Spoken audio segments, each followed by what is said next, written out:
E aí pessoal, tudo bem? Olha que bacana esse sistema de som que chegou aqui para mim. Então isso aqui é uma pilha recarregável, ali está o pequeno alto-falante, isso daqui vai ser instalado no vagão do trem, certo? E aqui nós temos um ímã e ali é o sensor desse ímã.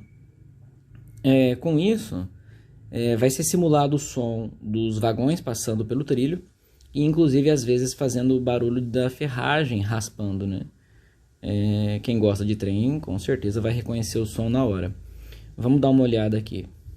Fazer um primeiro teste, depois a gente instala bonitinho. Vamos lá, mais pra cá. Pegar o lugar certo.